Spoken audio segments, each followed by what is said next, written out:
Hi, my friends. Today I want to present you a new story. Enjoy watching it. The hum of chatter filled the elementary school cafeteria as trays clattered and laughter echoed off the walls. April had ushered in the annual class shuffle, bringing a mix of familiar faces and new ones into our fourth grade classroom. Our new teacher, Miss Lawrence, was a young woman with a stern expression and a no-nonsense demeanor. She watched us with sharp eyes, making sure everyone followed the rules. As I sat down with my lunch, I glanced to my right and saw Jessica for the first time. She was a slight girl with dark hair pulled back into a ponytail that had seen better days. Her clothes were threadbare, her shoes scuffed and worn. She sat quietly, her eyes downcast, and it was clear she was trying to make herself invisible. "All right, class, enjoy your lunch," Miss Lawrence announced, her voice cutting through the noise. Jessica remained seated, staring at the empty space on her desk where a lunch tray should have been. Miss Lawrence's eyes flicked to her, and she walked over, her heels clicking against the tile floor. "Jessica, you haven't paid your lunch fee, so don't eat, okay?" Miss Lawrence said, her tone devoid of empathy. Jessica's cheeks flushed with embarrassment, but she nodded silently. The rest of the class seemed to ignore the exchange, too engrossed in their own meals and conversations. But I couldn't. The sight of her sitting there, alone and hungry, gnawed at me. As I picked at my sandwich, an idea formed in my mind. I took a piece of bread, wrapped it in my napkin, and slipped it into my desk. When lunch was over and Miss Lawrence had left the room, I leaned over to Jessica. "Hey, Jessica," I whispered, trying not to attract attention. "You can have this." Her eyes widened in surprise as I handed her the napkin-wrapped bread. "Really? Thank you, Jason," she said softly, her voice tinged with gratitude. "Don't mention it," I replied, offering her a small smile. That afternoon, as I walked home from school, I couldn't stop thinking about Jessica. When I got home, I found my mom in the kitchen, preparing dinner. She was a kind woman, always looking out for others, and I knew she would understand. "Mom, there's a girl in my class named Jessica," I began. "Her family is having a tough time, and she doesn't have lunch at school. Could you maybe make an extra lunch for her?" My mom turned to me, concern etching lines on her face. "Oh, that poor child. Of course, Jason. It's not good for a growing child to go without meals. I'll make an extra lunch for her from now on." The next day, at lunch break, I handed Jessica the homemade lunch my mom had prepared. Her eyes widened with surprise and joy as she took the carefully wrapped package. "My mom made this for you," I said, watching her expression transform from surprise to happiness. "Really? Thank you, Jason. And thank your mom for me," Jessica said, her voice trembling slightly with emotion. Seeing her smile was a reward in itself. We discovered that Jessica's house was in the same direction as mine, and from that day on, we walked to and from school together. Each walk became a journey of discovery. Jessica began to open up about her life, sharing the struggles her family faced. Her father, she told me, was unemployed and spent whatever money they had on gambling. Her mother worked tirelessly, but it was never enough to make ends meet. Our classmates, always eager to find something to gossip about, started teasing us.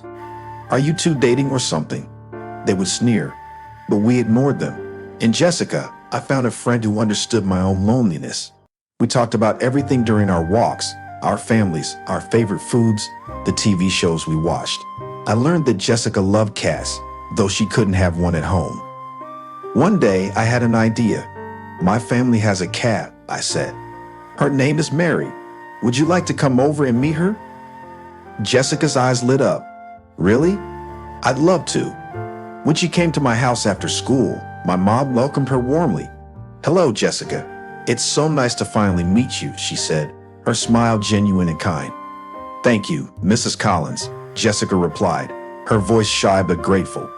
Mary, our mixed-breed cat, wandered into the living room, and Jessica's face lit up with delight.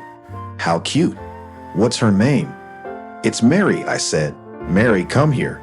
Jessica spent the afternoon playing with Mary, her laughter filling our home. Seeing her so happy made me happy too. From that day on, Jessica started having dinner at our house every night. Her mom often worked late, and her dad, who was at home, did nothing to help. With her parents' permission, my mom took care of her meals. One evening, as we were walking home, Jessica turned to me. Jason, why are you so nice to me? I shrugged, feeling a bit awkward. Because you're my friend, Jessica. And friends look out for each other. She smiled, a rare, genuine smile that made her eyes sparkle. I've never really had a friend before. Thank you. Another day, while playing with Mary, Jessica looked up at me. Jason, do you think things will ever get better? I sat down next to her, thinking carefully. I don't know, Jessica. But I do know that as long as we stick together, we can get through anything. Jessica's eyes softened. You're right. Thanks for being my friend, Jason. Our friendship continued to grow, each small act of kindness weaving a stronger bond between us. Little did we know, these moments would form the foundation of a relationship that would endure the test of time. Spring gave way to the warmth of summer, and our walks to and from school became a cherished routine. Jessica and I continued to share our lunches, our secrets, and our dreams. Each day, our bond grew stronger, and in each other, we found solace in friendship that neither of us had known before. One particularly warm afternoon, we decided to take a detour through the park on our way home. The trees cast dappled shadows on the ground, and the scent of blooming flowers filled the air. As we walked along the winding path, we came across a group of children playing a game of tag. Their laughter echoed around us, a joyful symphony that contrasted starkly with the silent struggles Jessica and I often faced. Do you ever wish things were different? Jessica asked suddenly, breaking the comfortable silence between us. I glanced at her, surprised by the question. Different how? Just easier, I guess. Like those kids over there. They don't have to worry about anything. They just get to play and be happy. I thought about it for a moment. Yeah, sometimes I do. But then I think about how strong we become because of what we've been through. And we have each other. That counts for something, right? Jessica smiled, a small, wistful smile. Yeah, it does. Thanks, Jason. We continued walking, and soon enough, we reached my house. Jessica had become a regular fixture at our dinner table, and my mom always made sure there was plenty of food for all of us. That evening, as we sat down to eat, my mom served us her famous spaghetti and meatballs. This looks amazing, Mrs. Collins, Jessica said, her eyes wide with anticipation. Thank you, Jessica. I'm glad you like it, my mom replied, smiling warmly. As we ate, the conversation flowed easily. My mom asked Jessica about her day, her favorite subjects in school, and what she liked to do for fun. Jessica, who had initially been shy and reserved, gradually opened up, revealing a bright and curious mind. Mrs. Collins, do you think I could become a veterinarian one day? Jessica asked, her eyes sparkling with hope. Of course you can, dear, my mom said, her voice full of encouragement. You're smart and dedicated. If that's what you want to do, then go for it. Jessica beamed, and I felt a swell of pride for my friend. After dinner, we retreated to the living room, where Mary, our cat, was lounging on the couch. Jessica immediately went over to her, gently stroking her fur. Hey, Mary, she said softly, you're such a sweet cat. I watched them for a moment before sitting down next to Jessica. You know, Mary really likes you. She's usually not this friendly with new people. Jessica looked up at me, her eyes filled with gratitude. Thanks, Jason. I really needed this. Your family, it feels like home. You are home, Jessica. As long as you're with us, you're part of the family, I replied. The weeks turned into months, and our routine remained the same. Jessica and I spent our afternoons doing homework together, playing with Mary, and talking about our dreams for the future. We became inseparable, and our classmates' teasing faded into the background. We were united in our own little world, a world where we supported and cared for each other. One Saturday, my mom suggested we take a trip to the local animal shelter. I thought you two might like to see the animals there. Maybe even volunteer a bit, she said with a knowing smile. Jessica's face lit up. Really? That would be amazing. We spent the day at the shelter, helping to feed and care for the animals. Jessica was in her element, her love for animals shining through in every interaction. Watching her, I knew she would make a wonderful veterinarian one day. As we walked home from the shelter, Jessica turned to me, her eyes filled with determination. I'm going to work hard, Jason. I'm going to make sure I can help animals just like we did today. I know you will, Jessica. And I'll be right there with you, cheering you on, I said. That night, as we sat in the living room, my mom brought out a photo album. I thought you two might like to see some old pictures, she said, handing it to us. Jessica and I laughed and marveled at the photos, each snapshot capturing a moment in time. There were pictures of my parents' wedding, my first day of school, and even a few of Mary as a kitten. Your family has so many memories, Jessica said softly. I wish I had more pictures like these. We'll make new memories, Jessica, I said, and we'll take lots of pictures so we can always remember them. She smiled, and for the first time, I saw a glimmer of hope in her eyes. Yeah, we will. Our days continued in this way, each one blending into the next, filled with laughter, learning, and the simple joys of friendship. Little did we know, these moments were building a foundation that would carry us through the challenges yet to come. The seasons changed, and with them, so did our lives. 2 years had passed since Jessica and I had first become friends. We had grown closer than ever, our bond forged in shared experiences and mutual support. Yet, as summer turned to autumn, a sense of unease settled over us, casting a shadow on our otherwise carefree days. One afternoon, as we walked home from school, Jessica was quieter than usual. The crunch of fallen leaves beneath our feet seemed louder in the silence between us. I glanced at her, noticing the furrowed brow and the distant look in her eyes. Hey, is everything okay? I asked, breaking the silence. Jessica sighed, her shoulders sagging. Jason, there's something I need to tell you. My heart skipped a beat. What is it? She stopped walking and turned to face me, her eyes brimming with tears. My mom and I are moving to Colorado. My parents are getting divorced, and she wants to live closer to my grandparents. The world seemed to tilt beneath my feet. Moving? When?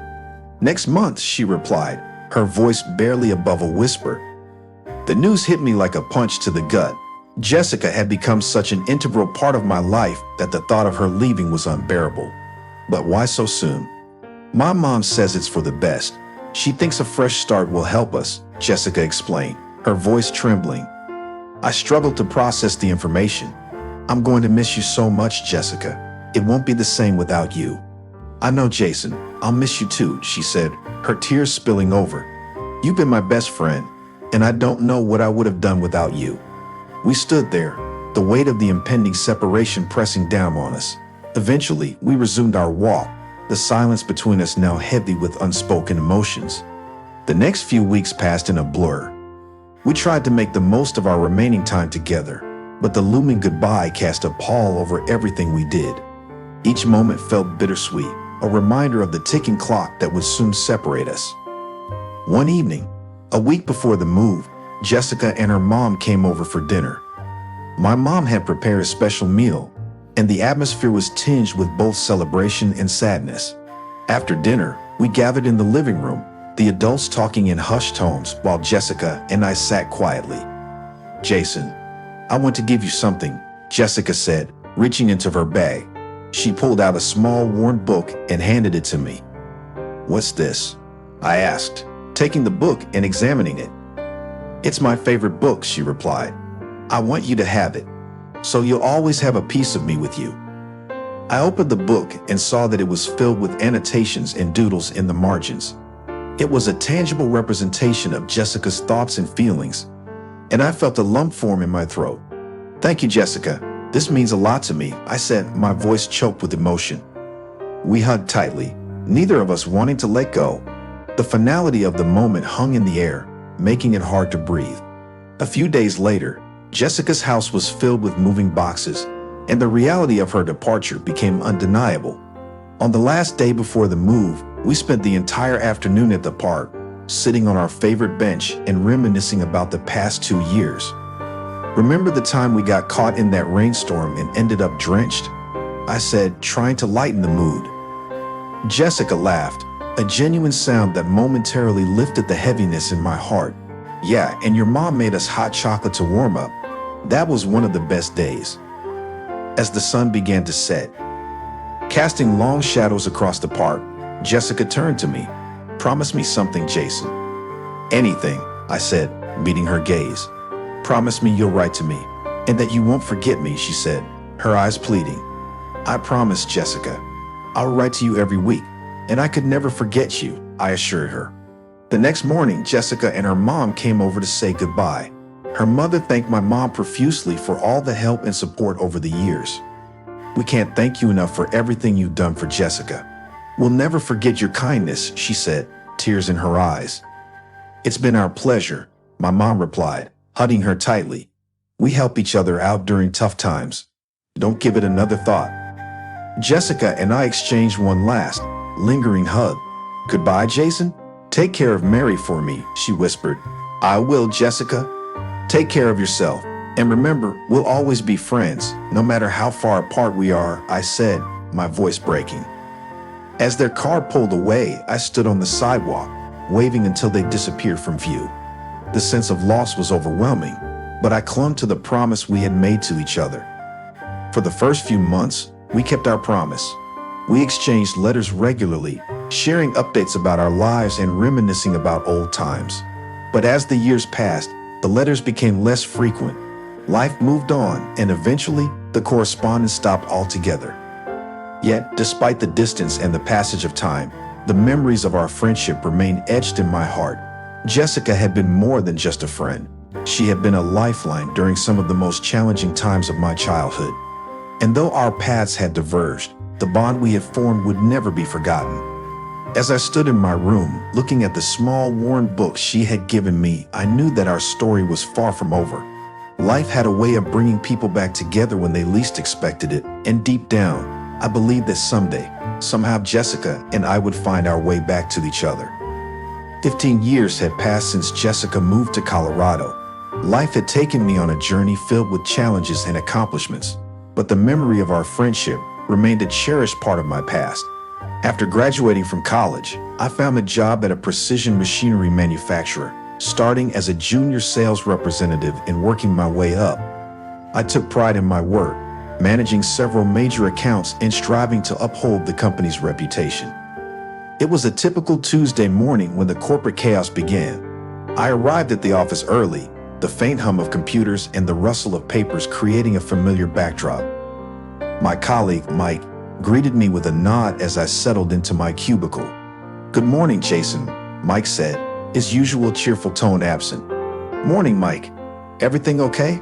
I asked, sensing his unease. Yeah, just a bit on edge. We got that big meeting with AB Electronics tomorrow, and I want to make sure everything goes smoothly, he replied, fidgeting with a stack of documents. I nodded, understanding his concern. AB Electronics was one of our most important clients, and securing a deal with them was crucial for the company's growth. I spent the morning reviewing the presentation, double-checking the figures, and preparing for any potential questions they might have. Around midday, our secretary Linda approached Mike's desk. Mike, there's a call for you from AB Electronics. They need to confirm some details about the meeting. Mike picked up the phone, and I watched as his expression changed from confusion to panic. What? How could this? Yes, I understand. I'm terribly sorry. Please, can you give us one more chance? He hung up the phone, his face pale. Jason, we got a problem. AB Electronics thought the meeting was yesterday. They're furious that we stood them up. What? But the meeting was scheduled for tomorrow, I said, trying to process the information. I know, but they said they received the wrong time. They think it's our fault, Mike explained, running a hand through his hair in frustration. Before we could discuss further, our boss, Mr. Johnson, stormed into the office. Jason, Mike in my office. Now. We followed him into the glass-walled room, the tension palpable. Mr. Johnson closed the door and turned to us, his face a mask of anger. What happened with AB Electronics? They just called me, and they're threatening to terminate the deal. Sir, there's been a misunderstanding. We scheduled the meeting for tomorrow, but they claimed it was yesterday. I explained, trying to keep my voice steady. And who was responsible for communicating the schedule to them? Mr. Johnson asked, his gaze shifting between Mike and me. Mike hesitated, then pointed at me. Jason was supposed to confirm the details with them. My heart sank. No, Mike, you told me you had confirmed it. Enough, Mr. Johnson's voice cut through our argument. The fact is, the deal is on the verge of collapsing. We need a solution, not finger pointing. Jason, since this was your account, you need to fix this. If you can't secure a deal of equal value within 3 days, consider this your last week here. The weight of his words settled over me like a dark cloud. I had 3 days to salvage my job, and the pressure was immense. As we left the office, I shot Mike a glare. I can't believe you tried to pin this on me. Mike shrugged, avoiding my gaze. Look, we're all under a lot of stress. Just get it sorted, okay? I spent the rest of the day frantically reviewing potential clients, trying to find a way to replace the lost deal. There was one company, West Tech Industries, that had shown interest in our products before, but had always tried to negotiate the price down. I decided to give it one last shot. The next morning, I called Kevin, my contact at West Tech, and arranged a meeting for later that day. As I entered their sleek, modern office, I felt a mix of hope and desperation. Kevin greeted me with a firm handshake. Jason, good to see you again. What brings you here? Kevin asked, his tone cordial but guarded. I brought a revised quotation for the equipment we discussed last month. I believe we can come to an agreement that benefits both of our companies, I said, handing him the document. Kevin reviewed the quotation, his brow furrowing. You've reduced the price, but it's still higher than what my superiors are willing to approve. I took a deep breath, knowing this was my last chance. Kevin, this equipment is top of the line. It will significantly improve your production efficiency and reduce long-term costs. I'm willing to discuss further discounts if we can finalize the deal today. Kevin sighed, leaning back in his chair. I'll need to discuss this with my supervisor. Can you wait here? As I waited, the minutes felt like hours. Finally, Kevin returned, accompanied by his supervisor, a stern-looking man with a no-nonsense demeanor. Mr. Jason, I've reviewed your quotation. While I see the potential benefits, we're under strict budget constraints. Your offer is still too high, the supervisor said bluntly. Desperation clawed at me. I understand, sir. What if we included regular maintenance and a longer warranty period at no additional cost? The supervisor narrowed his eyes, considering the offer. It's a generous addition, but I'm not convinced. We've been burned by similar deals in the past. Before I could respond, a voice from behind us interrupted. Supervisor, may I have a word? We turned to see a young woman in a business suit walking towards us. She had an air of confidence and authority that was hard to ignore. Yes, Watson, the supervisor asked, slightly annoyed. I've reviewed the documents as well, and I believe this equipment will provide significant value to our operations. Please consider approving the purchase, she said, her voice calm yet persuasive. The supervisor seemed taken aback. If you say so, Watson. Kevin, proceed with the contract process. I stared at her, astonished by the sudden turn of events.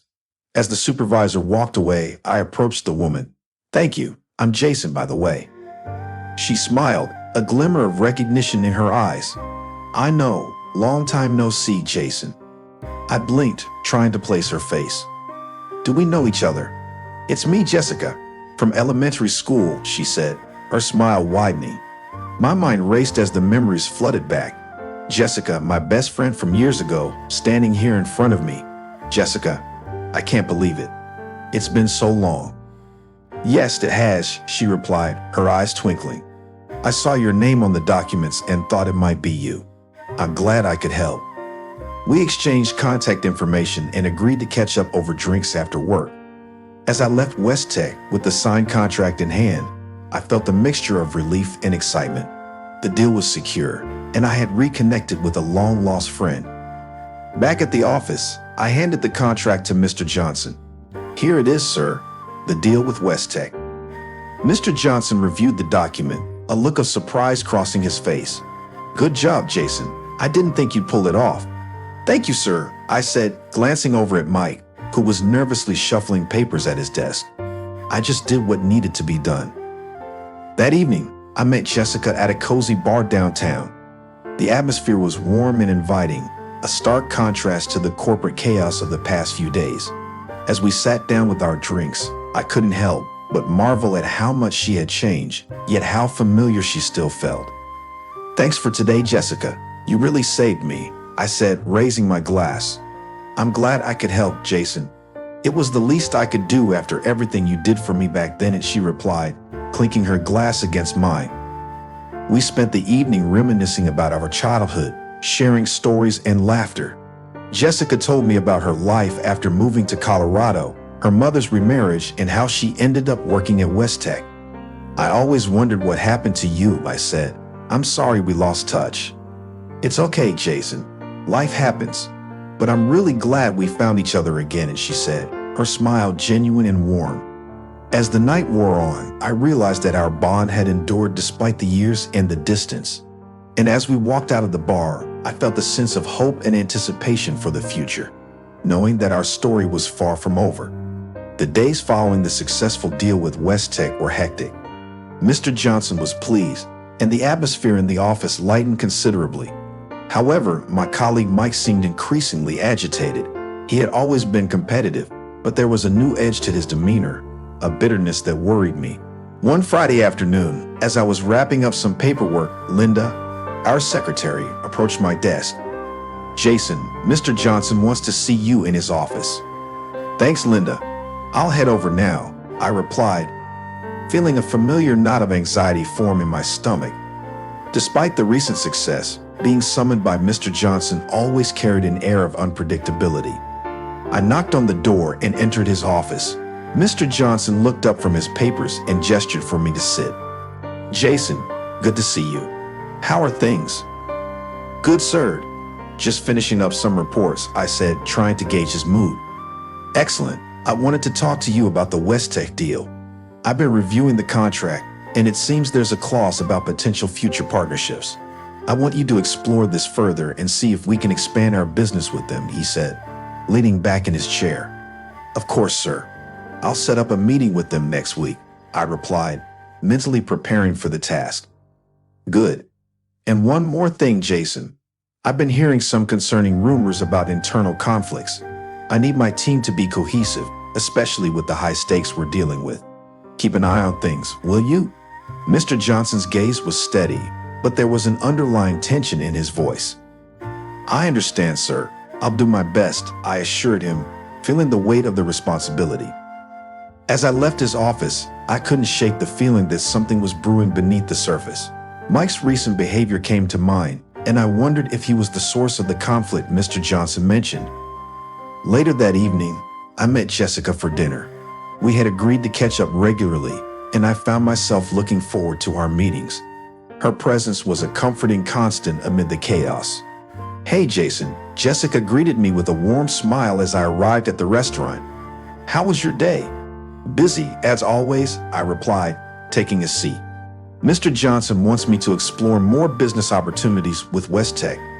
That's great news. Expanding that partnership could be really beneficial, she said, her eyes reflecting genuine interest. I hope so, but there's something else. Mr. Johnson mentioned rumors of internal conflicts. I think it might involve Mike. He's been acting strange lately, I confided. Jessica frowned. Mike? Is he the one who tried to blame you for the AB electronics mix-up? Yeah, that's him. He's always been competitive, but lately it's like he's on edge, I explained. Be careful, Jason. Office politics can be tricky. If you need any help or advice, don't hesitate to reach out, she said, her concern evident.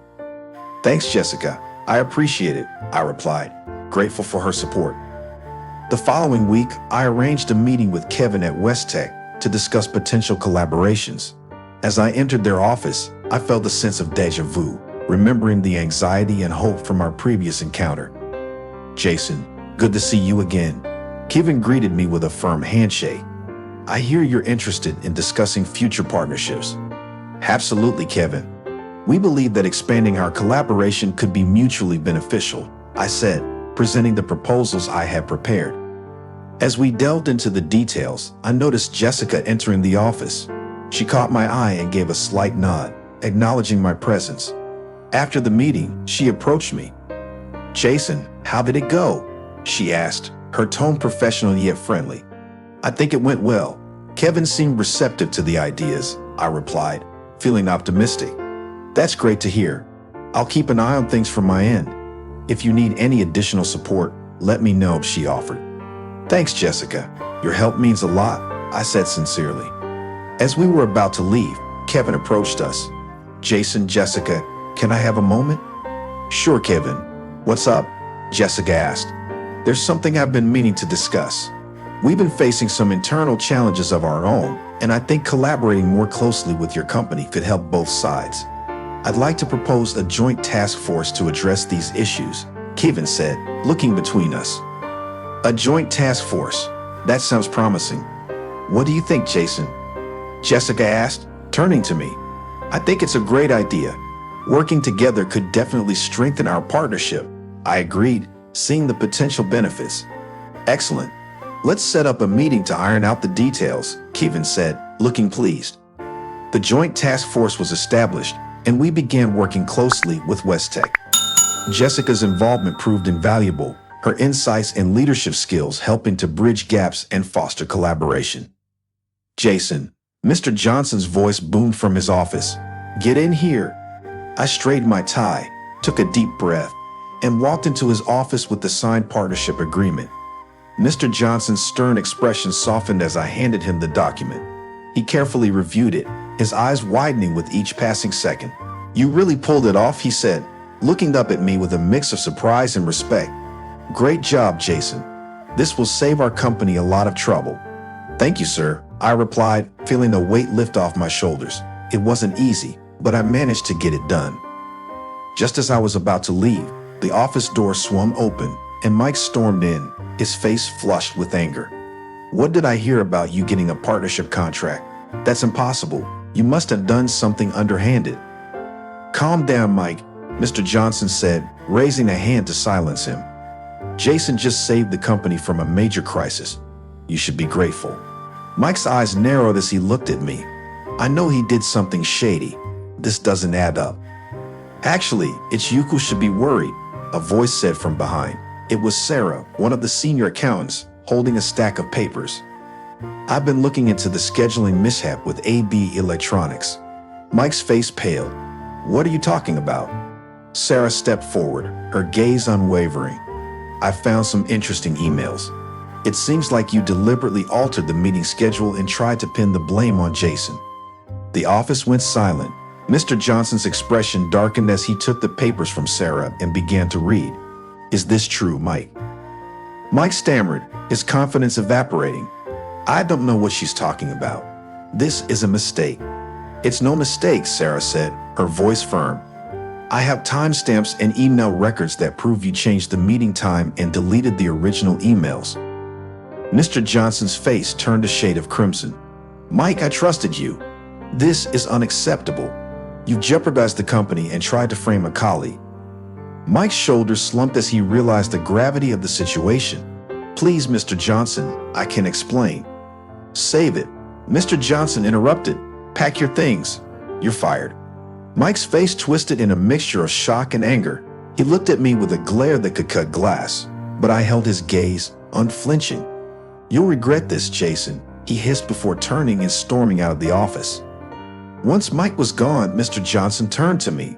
I'm sorry for doubting you, Jason. You've shown remarkable resilience and integrity. Thank you, sir, I replied, feeling a rush of relief. Mr. Johnson nodded, and it paid off. Keep up the good work.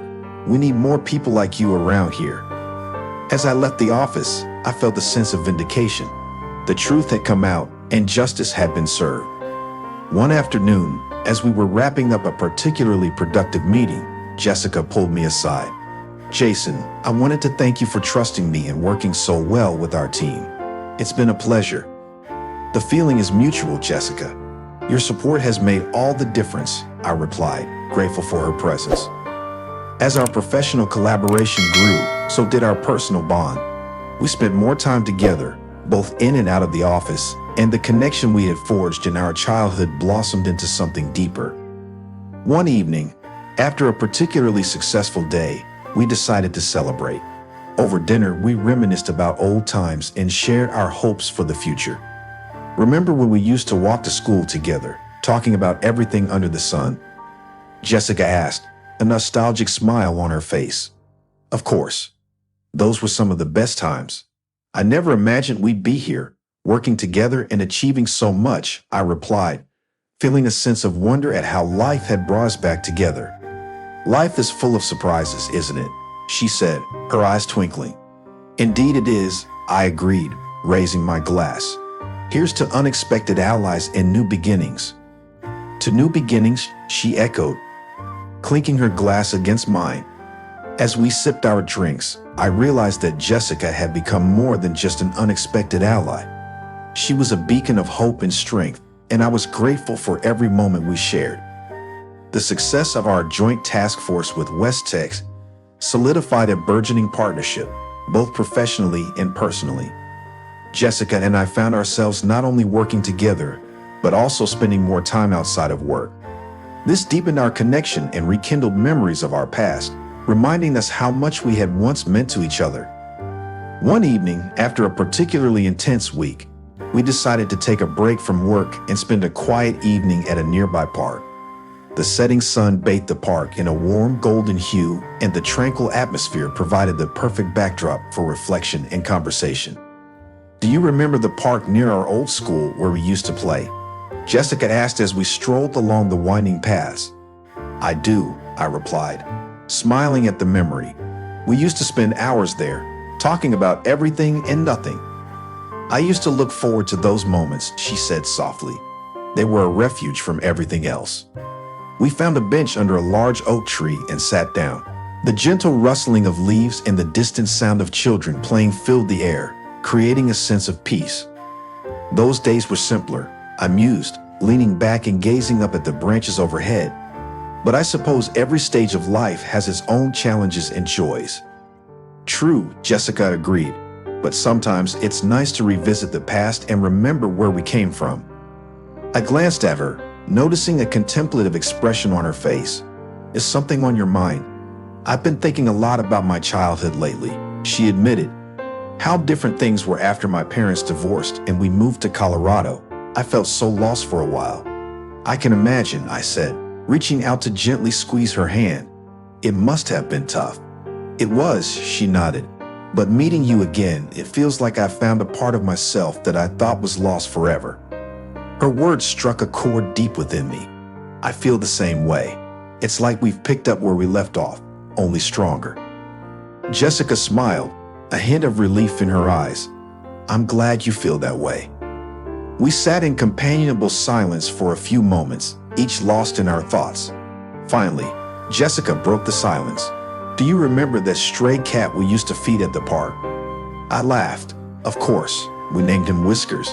He used to follow us around, hoping for scraps." "He was such a scruffy little thing," she said, chuckling, "but he always seemed so happy to see us." "Just like Mary was," I added, thinking of my old family cat. "She adored you." Jessica's eyes softened. I adored her too.